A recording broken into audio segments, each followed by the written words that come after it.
On this edition of the program, abortion front and center. Donald Trump makes a move, abandons the pro-life movement. What does it mean? Plus, Matt Laslo from the halls of Congress. Are the Republicans just going to hand over power? Just say, hey, go ahead and take it. It's all coming up.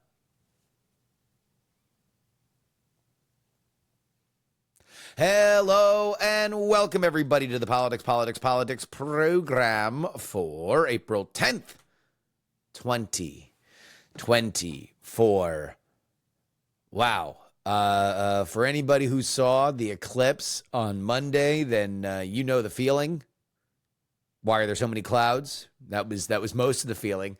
Thankfully, we did get a glimpse of totality, a truly exceptional moment, an amazing experience. So many PX3 fans coming out and saying extraordinarily nice things at our event, Founders Day weekend in the books, one that had been planned for years and years and years by my co-host and friend, Brian Brushwood.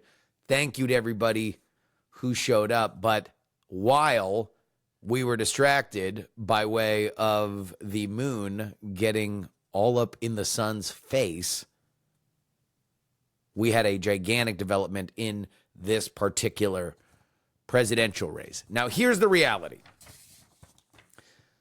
Abortion has been an extraordinarily potent issue forever. Since I was alive, it has been a way to get people to the polls, but more specifically, it has been very front and center, very present since the reversal of Roe versus Wade by the Supreme Court. The question of how it was going to evolve in this race is something that I think both sides were waiting on. And Donald Trump made the biggest move he could make. Releases a video that does something that he had been reluctant to do, both in his campaign and in questionings about the issue. He gave his stance on abortion. Roe v. Wade. They wanted it ended. It must be remembered that the Democrats are the radical ones on this position because they support abortion up to and even beyond the 9th month. The concept of having an abortion in the later months and even execution after birth, and that's exactly what it is. The baby is born, the baby is executed after birth, is unacceptable, and almost everyone agrees with that. My view is now that we have abortion where everybody wanted it from a legal standpoint, the states will determine by vote or legislation or perhaps both, and whatever they decide must be the law of the land, in this case, the law of the state. Many states will be different. Many will have a different number of weeks, or some will have more conservative than others, and that's what they will be. At the end of the day, this is all about the will of the people. You must follow your heart or, in many cases, your religion or your faith. The clip, posted originally to Truth Social, begins with Donald Trump taking a bit of a victory lap on something that was a very, very, very big deal, something that was mentioned by Joe Biden in the State of the Union. A ruling by an Alabama Supreme Court that briefly made intra vitro fertilization, IVF, illegal. The Alabama legislature has now passed, and it was signed by the governor, a reversal to that. It is now codified as legal. So, again, it's odd to look at the Trump campaign now strategically in a way that the shoot first, ask questions later style of 2016 and 2020 were run. But this was a strategically laid out message. Republicans are getting their stuff together in the legislative world. Donald Trump is not for a national abortion ban. And then he ends it by saying, you have to vote, you have to vote, you have to vote. These are three very specific groups of people. The first, moderates. They know that moderates in the suburbs are going to determine this election. They're going to determine it in Georgia, Michigan, Arizona, Nevada, Pennsylvania, Wisconsin. those suburban, maybe they're Nikki Haley voters, maybe they're just, I'm sick of Trump people, but they are concerned about extremism within the Republican Party. And Donald Trump very clearly, with those first two statements, wants to say, with me at the helm, the Republican legislatures will be more productive. And two, I am not for a national abortion ban. That's huge. Now, the third part is pro-life, and we are going to get to that in a second. But it's important to also remember that Donald Trump didn't do this because he wanted to. He was being put in a position by Joe Biden's campaign to say that he did want a national abortion ban. First, we got a few Maggie Haberman articles of, I don't know, he privately wants a 16-week thing. And then Joe Biden, in an ad that was released 2 weeks ago, specifically said that Donald Trump wants to ban abortion, all abortion nationwide. Here's that clip. Because for 54 years, they were trying to get Roe v. Wade terminated, and I did it, and I'm proud to have done it. In 2016, Donald Trump ran to overturn Roe v. Wade. Now, in 2024, he's running to pass a national ban on a woman's right to choose. I'm running to make Roe v. Wade the law of the land again, so women have a federal guarantee to the right to choose. Donald Trump doesn't trust women. I do. I'm Joe Biden, and I approve this message. This is a no-win issue for Trump. There's not really a whole lot of good places to go because in a lot of ways, the Republican Party is the dog that caught the car. They got what they wanted when it came to abortion. They had motivated people the same way the Democrats had by saying Roe versus Wade, Roe versus Wade, Roe versus Wade, get out of your house and vote. We talked to Anat Shenker-Osario a few weeks ago that Republicans have lost narratively the idea that if you vote, you're saving babies. Now, Republicans are in a far more complicated position. They need to decide exactly where the law of the land is. And what Donald Trump has said is that federally, there will be no action. It is, in my opinion, the final sunsetting of the modern pro-life movement in America. It is no longer at the head of the Republican Party. It will continue to be a part of its coalition. It will always be an element of its primary system. But right now, they aren't the captain. You are not seeing Donald Trump try to appease them. Indeed, the end of this video that he made is him saying it's so important to vote. So important. That's him saying, I know you don't like it. But guess what? Asa Hutchinson, Tim Scott, and Mike Pence came out and said there should be a federal law at 16 weeks. All three of them were out of the primaries within weeks of saying that. It was a loser in the Republican primary. It's an even bigger loser nationally because the Democrats understand that when reproductive rights are on the ballot since the overturning of Roe versus Wade, they've benefited. This was an ad released right after Donald Trump's statement from the Biden campaign, highlighting exactly how important they believe this is. This is one of our willow boxes. This is just filled with some of the things that we had started gathering for her while I was pregnant. Yep. There's her little baby book. This is the outfit that she was gonna maybe wear home from the hospital. All of these. This is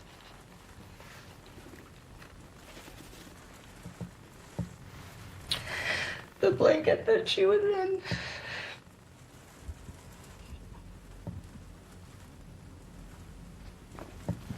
These are her little footprints.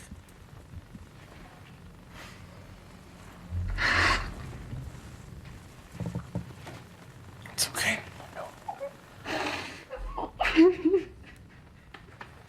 I'm Joe Biden, and I approve this message. For those of you who are audio-only listeners, in on-screen captions that come in between only the conversation of this heartbroken couple who are talking about a miscarriage that she had at 18 weeks, the story is told that her water broke early. She was told that her baby was going to be dead no matter what, but because it still had a heartbeat, they were unable to issue an abortion. They had to wait until the heartbeat was gone with the child before that happened. This happened in 2022. This was shortly after the Dobbs decision, and quite simply because of the Texas trigger laws, the doctors did not want to do something that would put them in jail. And so she was sent home. 3 days later, she had sepsis and almost died. This is from a story in CNN, which was very close to when she first told her story publicly. Quote, "My doctor said, well, we're just going to have to wait because we can't induce labor even though you're 100% going to lose your baby. The doctors weren't able to do their own jobs because of the way that the laws are written in Texas. Texas law allows for an abortion if the mother is, quote, has a life-threatening physical condition aggravated, caused by, or arising from a pregnancy that places the female at risk of death or poses a serious risk of substantial impairment of a major bodily function. But Texas lawmakers hadn't spelled out exactly what that meant medically, and the doctor found to be in violation could face loss of their medical license and a possible life sentence in prison." The couple did previously tell that story in an ad for Beto O'Rourke's failed gubernatorial bid against Greg Abbott. Now, Donald Trump is trying to run away from attacks like that. What he wants to do is remove the ability for Joe Biden to say Donald Trump is going to ban abortion nationwide. There's nothing he can do about running away from the impact of trigger laws that a lot of state legislatures were never realistically thinking were going to pass. There are a lot of very, very, very specific and messy details, not unlike the one that was laid out by that couple, on how and when women's health, especially in these very sensitive, very life-threatening times, can be adjudicated. And the Republican Party is going to pay for that. But will it be the factor that turns the tide in this election? We don't know. In my opinion, that video from the Biden campaign highlighting a more specific women's health example is the kind of thing that they do need to lean more into. Draw this circle a lot wider. And for the love of God, do not just keep saying, I want to restore Roe. I have thought that that's a loser message from the jump. It sounds exactly like Democrats have sounded forever. And, you know, I think that it has lost trust amongst Democratic voters. That being said, Donald Trump is welcoming the conversation and fight in state houses and constitutional amendments that have, by and large, been Democratic winners. Again, there is no greater liability for Donald Trump than abortion in 2024.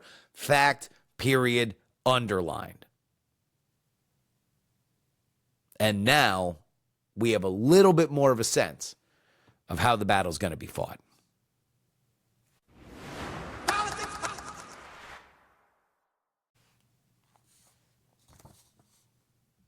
This is your update Brought to you by TakePoliticsSeriously.com. Thank you, everybody who came up and talked to me that said that they were a $3 club, said that they care about this content. I had many people come up and tell me the Sunday show is the thing that they look forward to every Monday. And it's something that brings a smile to my face and a giggle to my heart to know that the Patreon content that is available to you right now at TakePoliticsSeriously.com for only the price of a cup of coffee, $3 a week. That's all. You can go ahead and get that bonus content. TakePoliticsSeriously.com. Now let's get to what we didn't get a chance to cover here in this episode. The impeachment of Homeland Security Secretary Alejandro Mayorkas by House Republicans has become a significant point of contention, signaling a deep political divide over the handling of the border issue. The Senate, led by Majority Leader Chuck Schumer, is anticipated to effectively terminate the impeachment process without a trial, a move that has drawn sharp criticism from Republicans. The articles of impeachment, which accuse Mayorkas of high crimes and misdemeanors, include a refusal to comply with law and breach of public trust, which has been dismissed by Democrats as unfounded and politically motivated.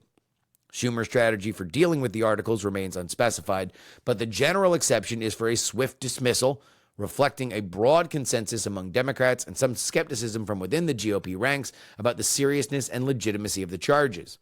The impending dismissal has exacerbated partisan tensions, however, particularly around the politicization of immigration and border management. Democrats are unified in viewing the impeachment as a baseless stunt, but Republicans aim to leverage to highlight what they perceive as the Biden administration's failures. So, Schumer's not going to bring this to a trial. It's not going to be a fast trial. It's going to be no trial. Do me a favor. Just remember these things, because the Democrats impeached Donald Trump twice in one term. Can you imagine the outcry if Mitch McConnell had not brought it to a trial? Just remember. The Biden administration has unveiled an ambitious student loan forgiveness initiative, again, aiming at providing significant financial relief to 30 million borrowers, a move that comes as a pivotal response after the Supreme Court thwarted a previous debt cancellation effort. The comprehensive strategy seeks to bypass the need for congressional or judicial sanction by leveraging the executive branch's existing legal authorities. Central to the plan is a provision to erase up to $20,000 in accrued interest for borrowers with no income restrictions applied. Further, individuals and couples falling within specific income brackets who are engaged in income-driven repayment schemes stand to benefit from complete interest forgiveness. The groundbreaking proposal is set to address the debt burdens of millions, eliminating the accumulation of interest for approximately 23 million people and entirely clearing out the debt for 4 million borrowers.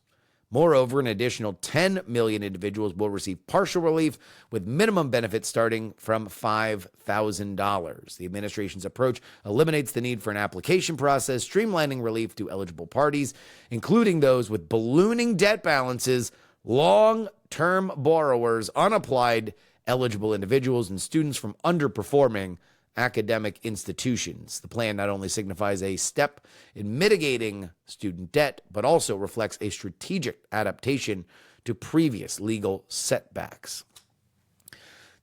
Joe Biden wants to go into the fall saying, I did what I said when it came to student debt.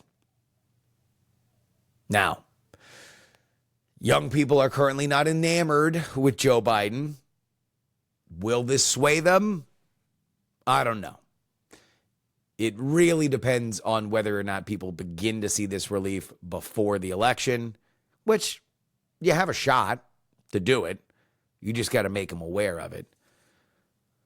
It will obviously be less than thrilling to many who believe that this is just a subsidization to a core Democratic base. People who have gotten into student debt are not overwhelmingly Republican. And finally, the Republican Party is embroiled in a contentious debate over the reauthorization of Section 702 of the Foreign Intelligence Surveillance Act, FISA, reflecting deep ideological divides and uncertainty about the party's direction. Section 702 permits the intelligence community to collect and examine communications of foreign targets without a warrant, a capability that has become a point of contention, especially given some Republicans' mistrust of the FBI rooted in its investigation of Donald Trump's 2016 campaign. The skepticism has fueled disagreements within the party about how to approach surveillance policy, with some members pushing for significant reforms to prevent misuse. If you remember, this is the ability for our intelligence agencies to not need a warrant when surveilling people that are foreigners out of the country. Critics say that it is not hard to use a very, very, very routine veil to make that the way that you cannot use a warrant to surveil American citizens. Case in point, Donald Trump having his wires tapped, as he put it, during the 2016 election because there was a suspicion from the intelligence community that he was colluding with the Russia.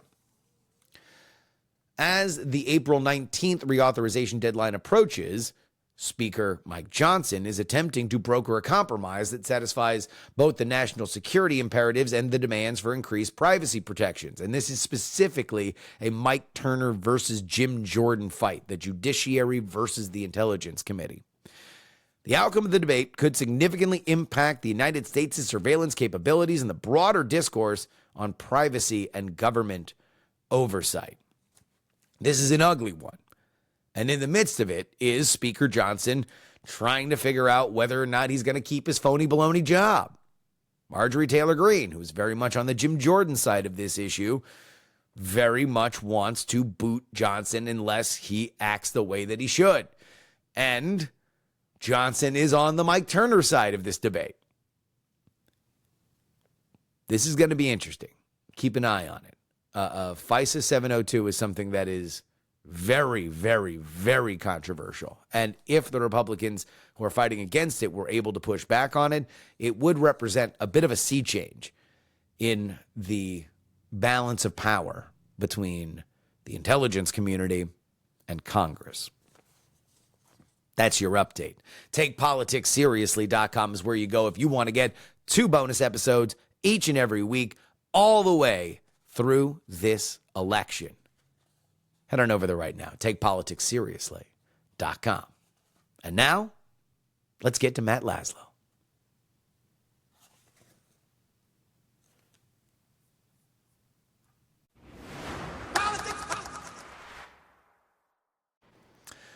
Congress is back. And if Congress is back, then that means that we have the person who we always rely on to crawl through the halls and get us all the actual dope. And that is Matt Laslo of Raw Story. How you doing, Matt? Hey, I work at the Capitol, not the White House. Isn't that where all the dope is? Well, there's...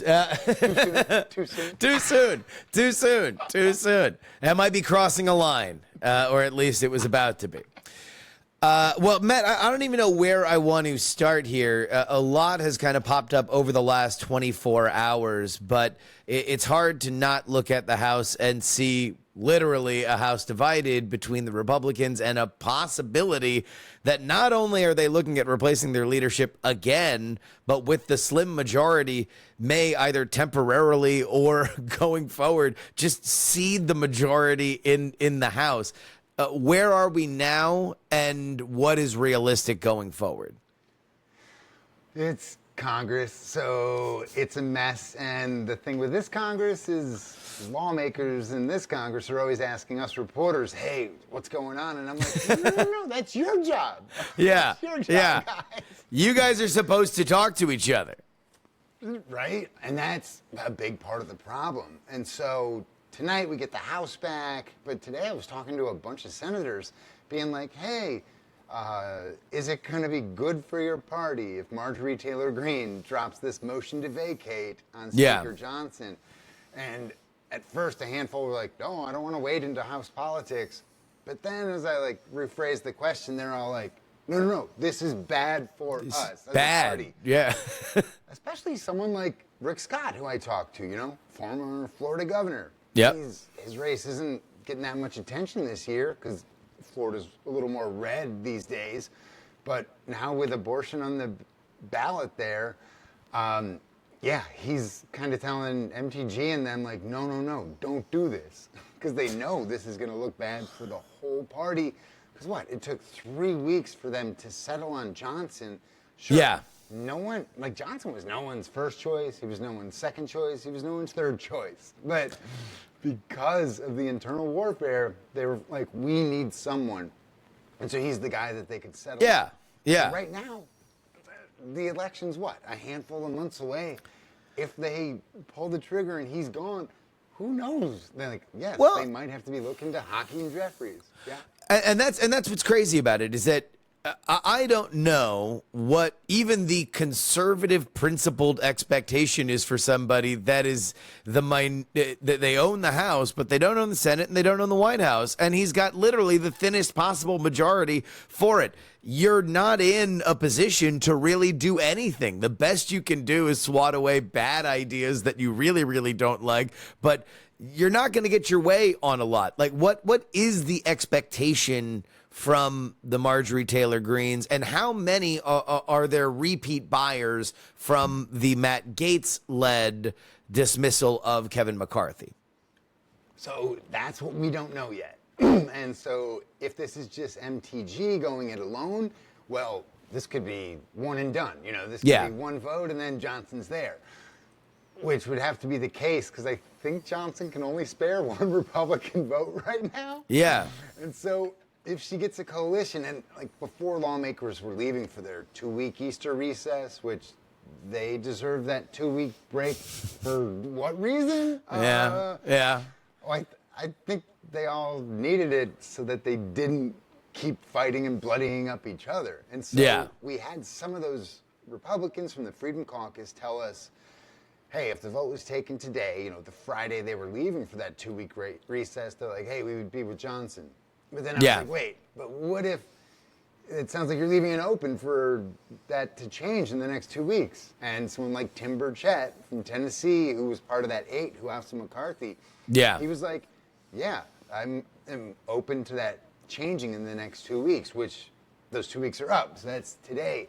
And it'll be interesting. So, like, to answer the first part of that question, I talked to more senior Republican senator today, Roger Wicker, and asked him, and what he said is, he's like, no, this is not going to be bad for the Republican Party. He's like, don't talk politics. He goes, this is going to be bad for the Republic.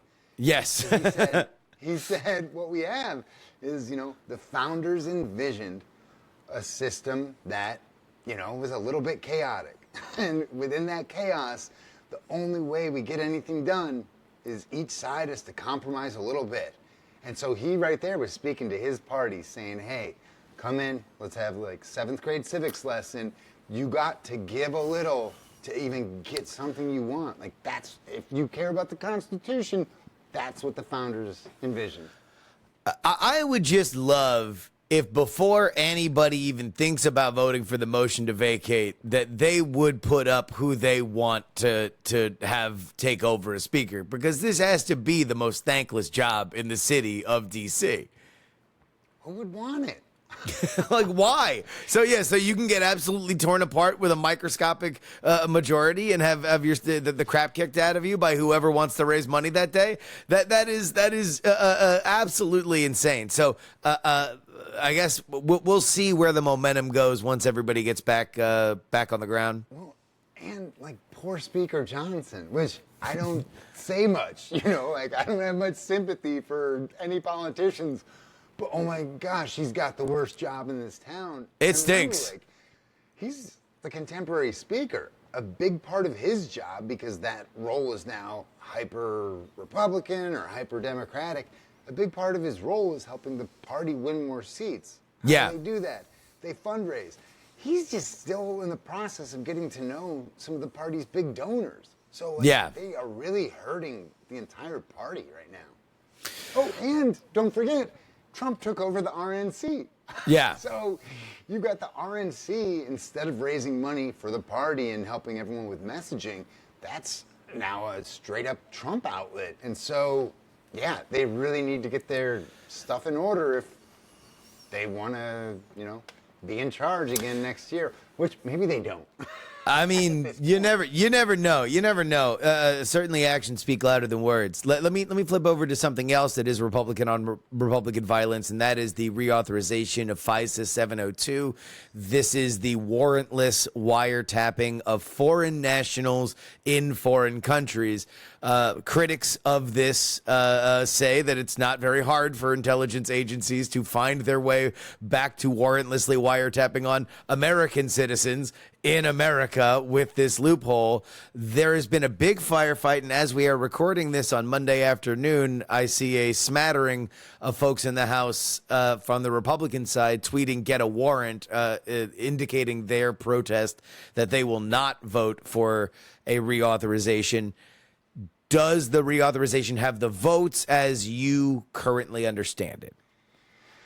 This is one of those where none of us really know, because kind of like we've seen with like marijuana policy, we have no idea where the Senate is on that because they've never taken a vote. And so when it comes to FISA, we've kind of got no real idea because we haven't, because this is what always happens. They get down to the wire and the whole program is about to, go kaput. And then, America's flying blind, post 9/11. Like, yeah, there are components in that measure that enough members of both parties say are so vital to national security that we can't let this thing lapse. Yeah. And so we'll see if we finally get a pause. Because remember, this thing now, it was already supposed to fade away once earlier in the year. Now it's going to fade away. So Congress perpetually kicks the can.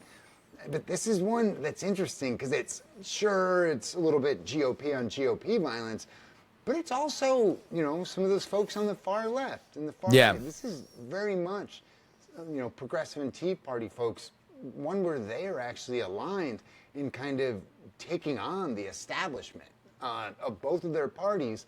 And so this is one to watch. If Johnson actually brings it up and allows amendments, because if he does that, he'll be opening up the floodgates. But those same people who want those votes and who want to be able to tweak this, they're the ones holding the cleaver over Johnson's head, saying, "Hey, you can't move on Ukraine." And so we'll see. I wouldn't, at least in years gone by, I could see all of this being put in one big package, which is probably bad for all of us as Americans, because none of us get to see anything and there's no changes. And also, might I also add, the reason why they got rid of Kevin McCarthy. The stated reason why they got rid of Kevin McCarthy was no more omnibuses, no more spending more than we make. Now, granted, I don't know how they planned on getting the legislative leverage to do any of the things that they said, but that was certainly what they said. And so now we are closer and closer every single day to rolling all of this up in some gigantic, ungodly omnibus that everybody hates, like we normally do. And with this one, it has been fascinating because you've kind of seen Johnson try to not placate, but try to appease these members on the far right. And he's like, yeah, let's open this up. Well, he already tried to do that, and then all the old guard, who he needs because they're the old guard. And, they're the ones who've been there forever. They're the ones who are the chairmen and chairwomen, and who probably fundraise a lot off of the intelligence apparatus. The Lockheed Martin, Northrop Grumman, the military-industrial complex. And so this is one where you could see Johnson trying to, show, hey, this is a new Congress, we got a new groove. Yeah. But then he quickly had to pull that back because the old guard snapped up. And we haven't seen the old guard snap up that much. They've been very much going along with Trump and whatever there. And so, I kind of enjoy this one. This is one that, Yeah. Except for the whole warrantless wiretapping thing. I don't enjoy that. Yeah, it's fascinating that this is such a fault line, because specifically with the Trump wiretaps back in the 2016 election, I would have thought that this, of all the kind of personal security stuff that always has its solid minority but rarely can get over the hump in a post 9/11 world, I would have assumed that this would have been kind of the lesson that ingrains it at the very least on one side of the aisle.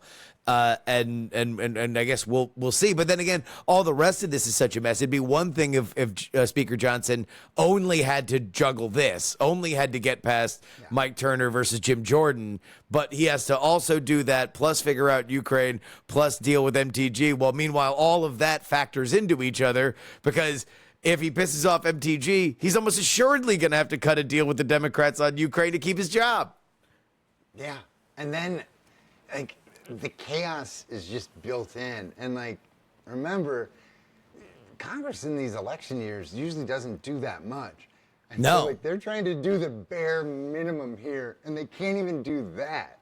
Yeah. And, like, but as much as these measures do have that broad bipartisan support, it feels like there's enough broad bipartisan support, different bipartisan, different groups of both sides, but it feels like they could actually tweak this, and that there is enough desire, especially from those the new breed of Republicans that we're seeing, in Trump's camp.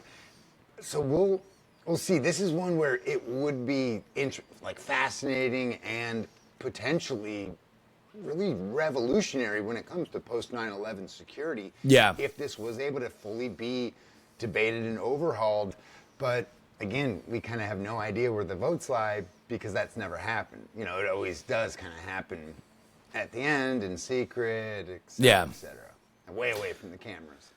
Well, let's swing on over to the Senate then, which currently has its own controversy. Things kind of exploded today when it was indicated that Senator Chuck Schumer, I guess it was reported, not indicated, that Senate Majority Leader Chuck Schumer would be dismissing or tabling the impeachment articles of Alejandro Mayorkas that came out of the House a few months ago. You saw a lot of tough words from the Republican side, and I think that there is a pretty decent argument to say, I can't imagine what would have happened if a Democratic House had passed up a impeachment and a Republican majority leader decided to dismiss it. It would be pretty loud. What is the latest from that? Well, so it seems, and remember, Congress just got back from their 2-week recess. This was about to come up and then be gone. Schumer on their second and a half day or whatever, second day back in town, basically. He wanted to, dispense with it very quickly. So then it seems to me, and I don't, the energy talking to senators today was definitely that, all right, this thing is going to be dispensed with. So it feels like Republican senators asked Speaker Johnson, and we're giving it, a delay till next week. Yeah. And it feels to me, and again, don't 100% quote me on this, but it feels like these Republican senators are like, no, let's keep this one out there in the public eye for at least a week, because even if Schumer kills it and tanks it next week, at least we can still talk about there's it. a week's worth of conversation about this topic. So either, look, if we're not going to get it during a trial, then we're going to take it out on Fox News for the next 7 days. And a lot of Republican senators, what they would tell us, and then what they told us today is, I don't know how I'm going to vote yet, and I need to really weigh this. But you can also kind of tell many of them are fine. A few of on the far right really want this debate. Most senators don't want this debate. This is cabinet secretary. Yes, he's going to do what the president says.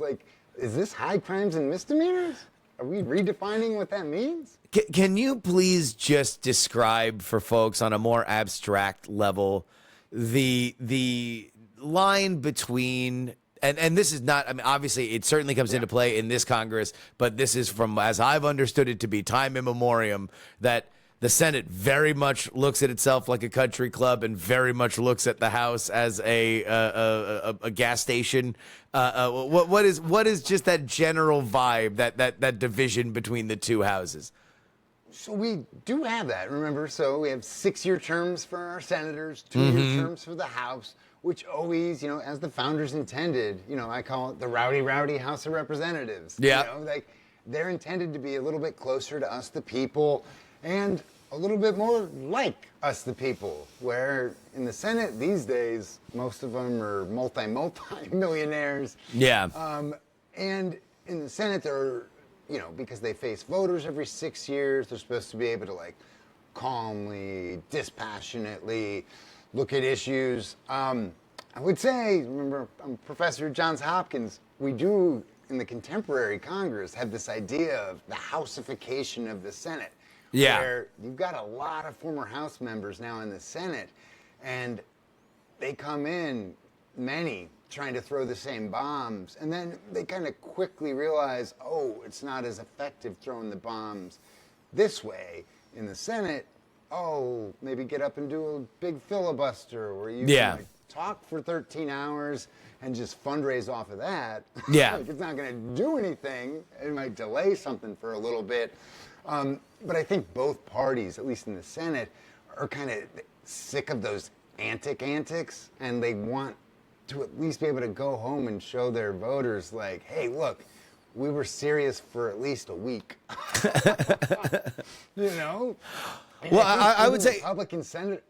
Yeah, I mean, because I would say, especially with the map this year, this is really like a once in a generation opportunity for Republicans to put a little distance between them. They got an extraordinarily favorable map in a presidential year with the guy who brings out your crowd more than anybody else. Like, if they can't stack a 2 or 3 seat majority, I think they're going to look back on it and say, "Wow, we really, really screwed up." And that's where these senators, it's interesting though these days, because as much as these senators want to distance themselves from House Republicans, you do have some of those voices, like a J.D. Vance, even a Rick Scott from Florida, Cynthia Lummis from Wyoming. Like, they're very in line with Trump and Trumpism, and that makes them very in line with some of the further right folks in the House Freedom Caucus folks. And I think that's the dynamics Mitch McConnell and his leadership team have been trying to maneuver around, which might be why we saw McConnell just throw in the towel. Yeah. And so it's interesting. Those louder and loudest voices in the Senate aren't necessarily the most powerful ones. One actually could argue, to play devil's advocate against himself. Yeah. You could argue that maybe they are the most powerful now because they do have Trump, his ear and his power behind him. But remember, Trump's not a policy guy. He tanked the border deal, but that was just because of the politics of it. He wanted. Yeah, I mean, also. Win. Yeah, I mean, and also, it's like, it wasn't a border deal. It was the Ukraine money that they put a border thing next to, right? That's the thing that's always funny about that is that, like, boy, the Biden administration has, and really a lot of, both people on both sides of the aisle have desperately tried to, by hook or by crook, figure out some way to get this Ukraine money through. And that now the final boss, I guess, of this will be Marjorie Taylor Greene down in the House, and seeing whether or not she actually moves that forward by threatening, or can hold the line. And this one, again, I'm probably overusing the term fascinating, but this is so interesting because you had Senator Mullen, who just came, he's Oklahoma Republican. Yep. Just came from the House. You might remember him. Tried to fight a union member. Yep. Yeah, former MFA guy. Yeah. So he MA.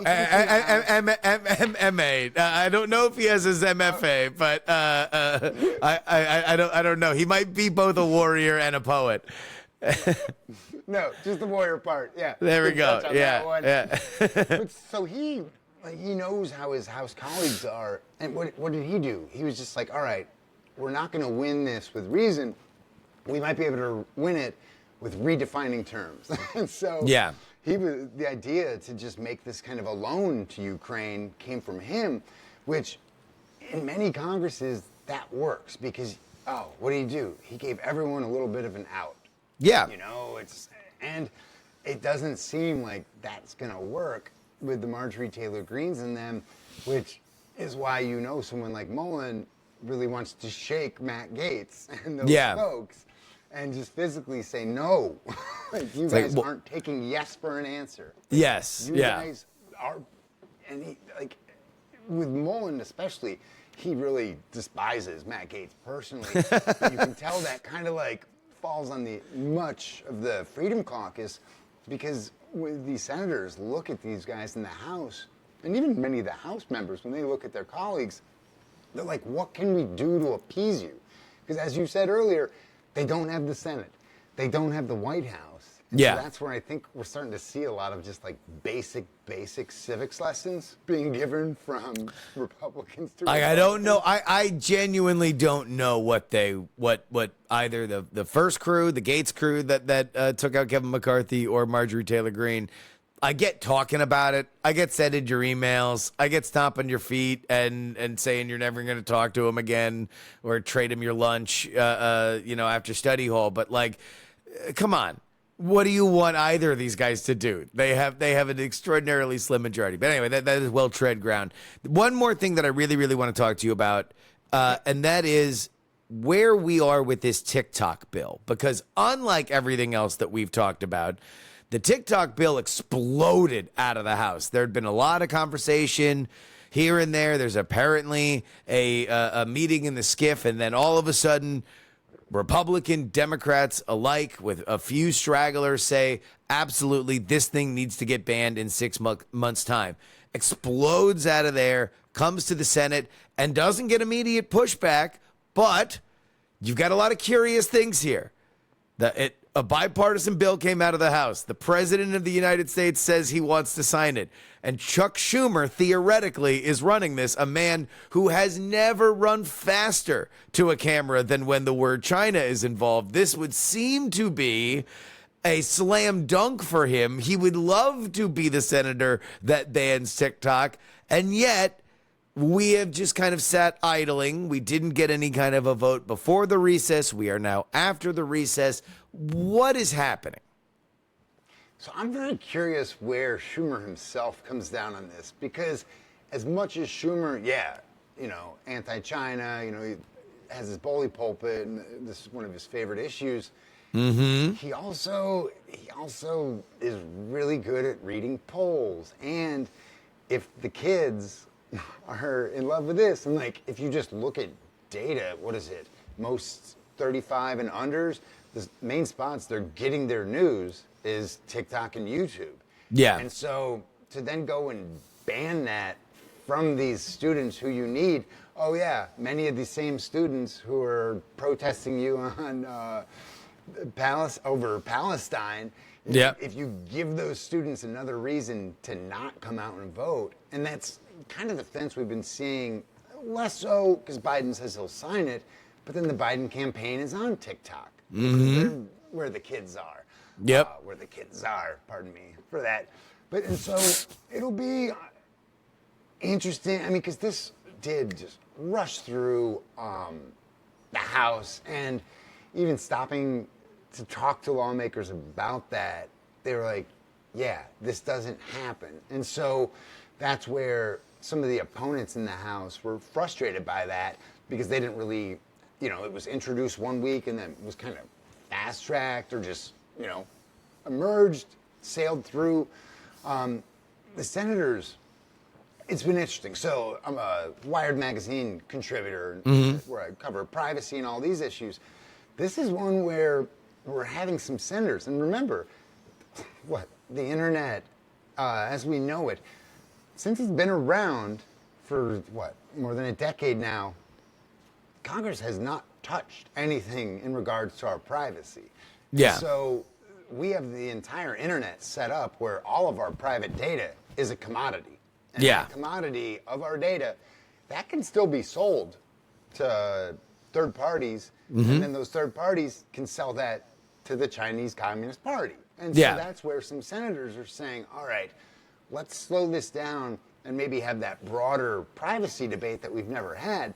And now you have some senators on both sides of the aisle, but namely Josh Hawley, Republican from Missouri, saying, he basically says Schumer's in bed with all things Silicon Valley. He's going to do whatever they want, no matter which big tech firm that is. This is really going to test Hawley's theory by testing Schumer. Well, I mean that's part of the reason why I think, again, it's like, it's one of those things where I would expect Chuck Schumer, the senator that I've followed for the past several decades, he would love this. This is like, it's parents over kids, it's safety, it's anti-China, and if you're talking about Silicon Valley, one of the things that really makes this unique is that normally when there's any kind of tech privacy situation, you see Silicon Valley band together. Even if they all hate each other, you're going to see them stand together to fight for these things, except for TikTok. They all stand up and say, these commies need to go. Have you seen what they're doing to our kids? Because they understand, okay, if it goes away, then all of a sudden, especially Facebook and Google, have a gigantic revenue stream that they wouldn't otherwise. Because they all want that tech. Because let's face it, TikTok's got the best tech out there. It is, when it comes to just eternal scrolling and streaming, which sometimes is wonderful. Especially when covering Congress. But this one, we are also seeing, so the head of the Commerce Committee in the Senate, Maria Cantwell from Washington State. It's been interesting talking to her about this because she's also, to a certain degree, been a part of, it seems she's been a part of holding up some of these broader tech measures in the Senate. She would say, no, they've cleared my committee, but then we all say, well, why didn't you lean on Schumer and actually get votes on him? So this is one where she's actually wanted to slow it down. She wants that broader privacy debate. Yeah. But she's got constitutional questions on this. And she says that she fears that this singles out that one company, TikTok or whatever, which is why even in the House we're now seeing measures to ban, like I was just talking about, that sale of our third party, or our data, that commodity, that sale via third parties, because lawmakers were finally like, oh yeah, if we just, or no, they're like, more than TikTok is doing this. And yeah, having, just let me put it this way. All of our data is used to prop up the internet as we know it. Yes. And we, here in America, unlike in Europe, where they've passed some stout measures to protect their citizens' privacy, here we have no control over our data, and the American public is slowly waking up to that, and especially with their kids when it comes to what we've seen with these meta whistleblowers, Facebook and Instagram. Yeah. And so you really saw at the start of this Congress and at the end of the last one, the American public waking up on this stuff.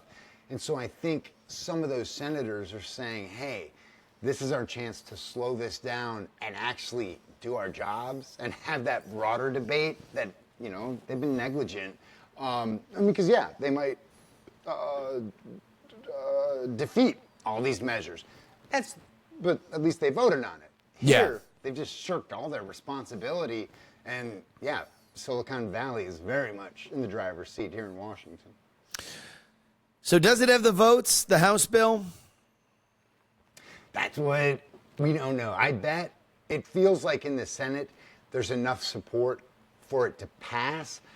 I think there's enough apprehension amongst some of these more powerful voices that we could see a drastically different bill addressing kind of the same thing, but we could see that maybe come out of the Senate. And then, would Congress actually then have a conversation, like a conference committee where the House and the Senate sat down together and talked through their measures? Who knows? Dare to dream. Dare to dream. Yeah, I mean, I have to imagine that it would be dangerously close to passing at the very least, because otherwise, why would anybody be looking to slow it down? You wouldn't see Maria Cantwell saying, hey, we need to think about it more. Or like you mentioned, one of the most time-honored ways to kill a bill is to say, I love this bill, but I want to do more, because that's the fastest way that you can say, like, okay, well, I'll make something that will definitely not pass. If this will pass, trust me, let me revise it so it doesn't pass. And then, oh, my God, let me blame everybody who voted against it instead of myself.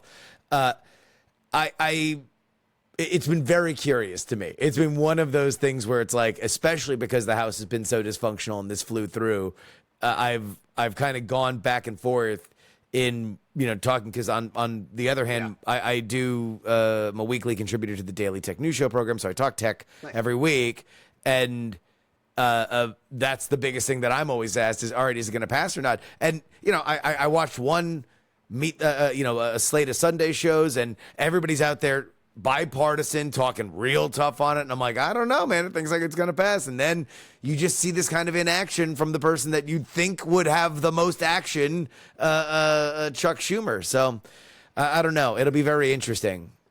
Again, like seeing how college students, especially college Democrats, college progressives, who the party has had a problem with since the Hillary-Bernie split in 2016. Yeah. With the way the DNC or the way they treated the Bernie folks, but then also the perception of how they treated the Bernie folks. Yes. They're two different things, but that are very real. That kind of put off a lot of those younger voices to the Democratic Party. Those are kind of the same voices, a different generation, but some of those same energetic voices now really up in arms over Gaza and what's happening there. And so Schumer could be in the driver's seat here calculating, wait, we have to do everything we can to bring these college students back on and try to appease them and try to get them to forget about all of Biden's ills, But that would be him taking a bullet for Biden, right? That would be, because the Biden White House could kill this by saying we actually don't like the bill. We actually think the bill is bad. If he said the bill is bad, then the Democrats sitting on it and not doing anything now doesn't become weird. It just becomes straight along party politics, which happens all the time. The weird thing is that Chuck Schumer is the one holding it while the White House is saying, please give me this, I will sign it. That's the really, really weird part of it to me. But now I'm like, so Biden's on TikTok with his campaign. Yes. I'm curious who Schumer's talking to more these days. Is it the White House, or is it Biden HQ, his headquarters for the re-elect? Maybe. I mean, it wouldn't be shocking. Yeah, it wouldn't be shocking if Biden wanted to have his cake and eat it too. He wants to show that he is tough on China. He wants to show that he is here for the parents and not the kids. But also, he desperately does not want this to happen in the way that they say it's going to happen. And so I don't think anybody would have thought that this would have gotten even as close to being done as it is now. And so it's just a bit awkward. You just reminded me. I'm curious because Biden, at least a few weeks back, had that long call with Xi. Yeah. And so that's where I'm curious what those conversations look like, because this is such a big deal. I mean, China's got the #1 social media platform on the planet. Yep. So it's no small thing that the U.S. Congress is taking aim at it. If we remember, Apple, Meta, all these groups who want the Chinese audience, I could see some bigger politics at play here, because if you have the leaders in China saying, hey, if you guys go after TikTok, we're going to, kick Google out. Well, I mean, but they already have. That's the only problem, is that China's already played a lot of those cards. It's not like you can get half the, you can't operate in China without the CCP agreeing to it and severely limiting what you can or can't do as an American company. So there is not the same deck of punishments that that are there on either side. All right. There's always some economic retaliation that, or hell, even Taiwan, there could be physical retaliation. Well, Yeah, I mean, I would wonder, because I think part of the reason why we're at where we're at with China is because we accelerated our economic relationship so fast, and with the idea being that if we played by their rules, they would continue to normalize and open up to the West. They didn't, and so like there's not really like, you know, it's like, oh well we will allow you to get further access. It's like, well, no, because we know that anything that we get can be taken away tomorrow, because that's where the relationship is right now. And that's why it's interesting on whether or not we would take something away as well. All right. Well, Matt, before you go, I want you to talk about an element of what you do. Of course, you always write for Raw Story. You're a professor, like you mentioned. You write for Wired. But you also just do interviews with Congress folk for your Patreon, where people can just kind of ask whatever they want. Talk a little bit about that and where people can find it. Yeah, I started this Substack called askapol.com, like ask There we a go. politician. Yep. And it's kind of my way, because, you know, I'm a media professor, and to me, the biggest fear that I have right now with the American system is, like, when you go and talk to Republicans and Democrats and bring, like what? When I went up to Hakeem Jeffries, Elizabeth Warren, Cory Booker, and asked about Moms for Liberty at the start of 2023. Yeah. They were like, what? What are you talking about, Moms for Liberty? And I was like, what? These are How do you not know? Yeah. banning the books. And so that's where I did my MA thesis on hyperpartisanship. I don't think the problem these days is hyperpartisanship. It's that we're having two different conversations in two different universes where we're just talking past each other.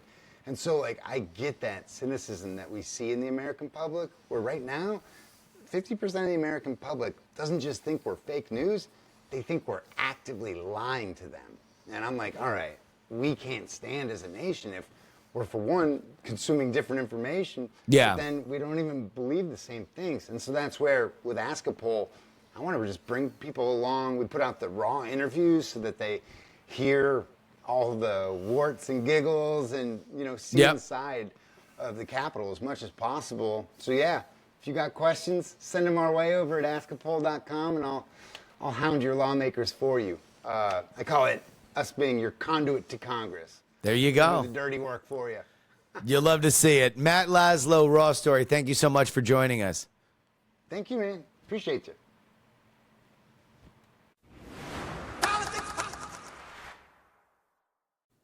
And that will wrap it up for us today. Politics, written and hosted by me, Justin Robert Young, for Dog and Pony Show Audio in Austin, Texas.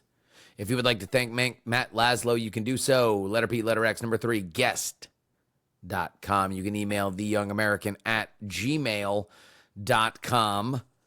If you would like to send me a little note, you can find, follow, and share video clips of our show. TikTok, Justin R. Young. Instagram, Justin R. Young. YouTube is Politics. And you can follow me on Twitter, Justin R. Young. You can share this podcast with your friends, family, and clergy, px3podcast.com. And you can support me with a one-time donation, paypal.me/payjury. Venmo is Justin-Young-20. Cash App is PX3Cash. And you can send me anything you'd like in the mail. P.O. Box 153184, Austin, Texas 78715. Of course, the only place that you can get our bonus content is TakePoliticsSeriously.com. $3 tier gets you 2 bonus podcasts per week, covering all the news that we miss on our free podcasting schedule. But it is only the $10 tier, wherein you can get your name read at the end of the show, like these legends in the Titanic $10 tier. Sam, John, Niemeister, Edwin, Invoke Gloria Young for King of the New World Order, Brian, Edison, Jeremy, A Dog Named Checkers, Sarah Jeannie, Matthew, Dr. G, Dustin, Brad, D-Laser, Nick Wood, Just Another Pilot, Middle-Aged Mike, Utah, Jimmy Montana, The Jen, Alo, D. Reilly, Andrew, Lisa, Fat Tony's PJs from New York, Devon, the CFP, Gloria Young, my mom, Gray Zone, Peepaw, J, Neil, John, DP4, Bongo, Neil, his nerdiness, Charles, Audrey, Stoll Adler, Spot, Darren, Idris, Arslanian, Berkeley Steven, Pneumatic Terran, Molly's Delightful Demeanor, Adam, Chief Andy, Robert, Casey, and Paul. If you dare to join their ranks, one place to go. TakePoliticsSeriously.com. On Friday's edition of the program, we'll be joined by our old friend, the Cosmic, Kevin Ryan. I think we're going to talk about Mike Tyson fighting Jake Paul and what it means for the very fabric of Western culture. It's going to be a great one. It's always great with Kevin. But we'll see you then. Until next time, this is your old pal Justin Robert Young, reminding you that some shows talk about politics, others talk about politics, and still more discuss politics. But this is the only show that dares discuss